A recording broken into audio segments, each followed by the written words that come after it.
त्याने दुकानदाराला भाव विचारला. म्हटलं काय भाव? म्हणजे 500-500 रुपयाचं एक आहे. म्हणजे 2 डबे द्या. 1000 रुपये संपले. 1000 शिल्लक राहिले. म्हणजे डबे रिकामी नेल्यापेक्षा काहीतरी न्यावं. मग काय न्यावं त्या डब्यामध्ये? त्याने विचार केला तूप घेऊन जाऊ. तुपाचे भाव काय आहेत?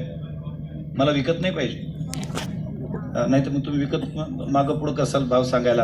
आता महाराज लोक तुपाशिवाय खात नाहीत, पण भाव कशाचेच माहीत नाही. त्याला महाराज म्हणावं जातवा. फुकटचं काय त्याला स्वस्त महाग काय का काही भाव नसतात. नाही जास्तीत जास्त आम्हाला डिझेलचेच माहिती नाही का. महानगराच्या बाहेर गे 1 रुपया कमी लागतो मग ते माहीत असतात. फक्त आम्ही ते पाहतो, ते सांगतात म्हणून पहा म्हणून त्याच्याकडे लक्ष नाही, तर बाकीचे भाव नाहीत माहीत आम्हाला. मग आता गणिता करता धरतोय. फक्त 1000 शिल्लक होते. त्यांनी 900 रुपयाचं तूप विकत घेतलं. 100 रुपये शिल्लक राहिले. 1 डबा शिल्लक राहिला. म्हणजे एक तरी कशाला डबा रिकामा न्यायचा. पुढे गेला तेवढा रॉकेल मिळत होतं, कारण त्याचा काळा बाजार नव्हता. आता ते बंद झालं. त्यांनी 1 लिटर रॉकेल विकत घेतलं. घरी आलात, पिशवी अडकून ठेवली. जेवणा करता बसला आणि जेवणा करता बसल्यानंतर त्याने कुठंतरी ऐकलं असेल कीर्तनातून, वृथा घृतेवीन भोजन. नाथ महाराज एकनाथी भागवतामध्ये लिहितात, जेवण करत असताना जेवण करणारे रोज निदान 1 तोळा तरी तूप खाल्लं पाहिजे अन्नाच्या शुद्धी करता. का अन्नाची शुद्धी हे तुपाने होते, ISI मार्कने नाही. त्यामुळे महाराज तुम्हाला काय लागते सांगायला? कुठं रोज तूप खायला भेटते? शक्य आहे का ते? ज्याला शक्य नसेल त्यांनी महाराज भाऊ मग रोज भेटते.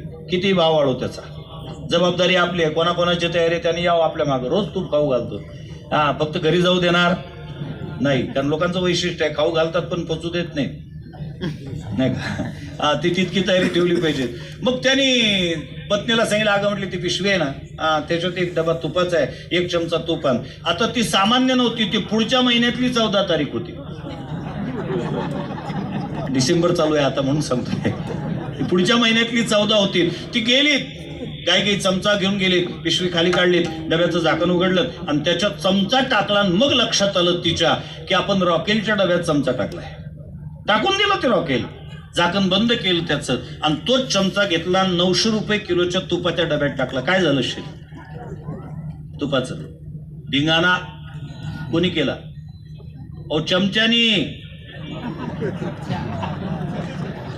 आतापर्यंतचे जितके धिंगाणे झालेले दिसत असतील की तुम्हाला, ते सगळे चमच्याने केलेले आहेत.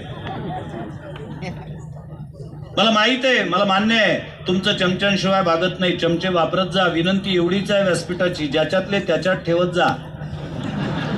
चमचे म्हणत होतो मी. इकडचा चमचा तिकडे गेला की तो धिंगाणा करत असतो. 900 रुपये किलोच्या तुपाचा धिंगाणा केला कोणी? नुसत्या चमच्याने. आता मला याच्या उलट बोलायचं आहे. ज्याला पाहिजे होतं रॉकेल घाईघाई गेली, तिने डबा उघडला, चमचा टाकला, मग लक्षात आलं हे तर तूप आहे.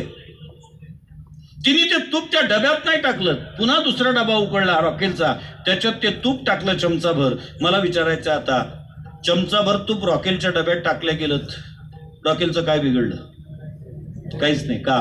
कारण ते अगोदरच इतकं बिघडलेलं आहे की त्याची बिघडवण्याची, त्या रॉकेलला बिघडवण्याची ताकद तुपात नाही. म्हणजे परिणाम होतोच संगतीचा, पण कुसंगतीचा. सुसंगतीचा प्रभाव पडायला वेळ लागतो. परंतु यांनी क्रांती केली. पुनीत केले विष्णुदाशी संगे आपुलिया दोषी.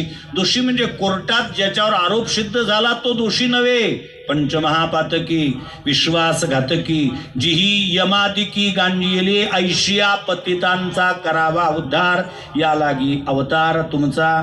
हाताकडे लक्ष ठेवतं थोडं नाही का. म्हणजे पंचमहापातकी विश्वासघातकी जिही यमादिकी ऐशिया पतितांचा करावा उद्धार. या लागी अवतार तुमचा जगी. यांनी नुसत्या संगतीत ठेवून ते पुनीत केले. कोणीतरी तुकाराम महाराजांना विचारलं असं, महाराज एवढे दोषी यांनी पुनीत केलेत, मग या दोषांचा यांच्यावर प्रभाव न होता त्यांचा प्रभाव दोषांवर का झाला? याचं उत्तर अभंगाच्या 2ऱ्या चरणात.